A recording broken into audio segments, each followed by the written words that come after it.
রোজার মাস এলেই সবচেয়ে বেশি যে প্রশ্নটি শোনা যায় তা হলো, এখনো কি সেহরি খাওয়া যাবে? আজান শুরু হওয়ার আগে কি খাবার শেষ করতে হবে? ইসমাক মানেই কি শেষ সময়? এই প্রশ্নগুলো ঘুরপাক খায় প্রতিটি ঘরে ঘরে, আর এখান থেকেই জন্ম নেয় ভয়, দ্বিধা আর ভুল ধারণা।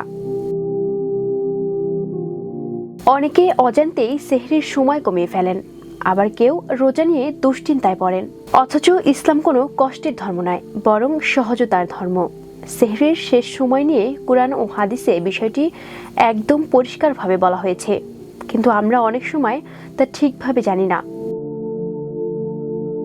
আমরা যখন পবিত্র রমজান বা অন্য কোনো সময়ে সেহরি গ্রহণ করব, তখন আজান হচ্ছে কি হচ্ছে না এটা সেহরির সময় নির্ধারক মানদণ্ড নয়। আমাদের ক্যালেন্ডার বা সময়সূচি দেখতে হবে। আপনি যে এলাকায় থাকেন সেখানকার ইসলামিক সেন্টারগুলোতে সেহরি ইফতারের যে ক্যালেন্ডার দেওয়া হয়, সেখানে দেখুন সেহরির শেষ সময় কখন। সেহরির শেষ সময় পর্যন্ত আপনি খেতে পারবেন। তারা যদি 10 মিনিট আগেও আজান দিয়ে দেয়, তবু আপনি খেতে পারবেন।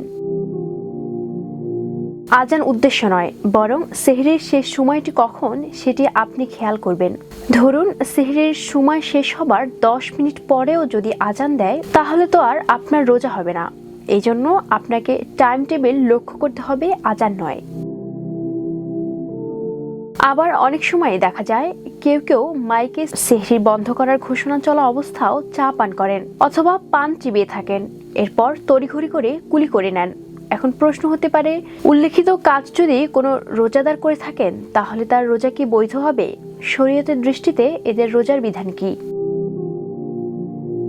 এর উত্তর হলো, যদি প্রবল ধারণা হয় যে সুবহে সাদিক হওয়ার পর মসজিদে আজান দেওয়া হচ্ছে, তাহলে যারা আজান পর্যন্ত খেয়েছেন তাদের রোজা হবে না, কারণ আজান সাধারণত সুবহে সাদিক হওয়ার পরই দেওয়া হয়। তবে কোথাও ভুলে আগে আজান হয়ে গেলে ভিন্ন কথা, কিন্তু স্বাভাবিকত আজান পর্যন্ত যারা খায় সাধারণত তাদের রোজা হয় না।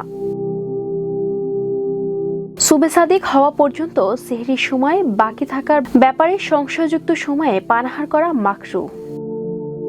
দেশ বিদেশের যে কোনো তথ্য পেতে চোখ রাখুন ক্যাম্পাস টাইমসের ফেসবুক পেজ ও ইউটিউব চ্যানেলে।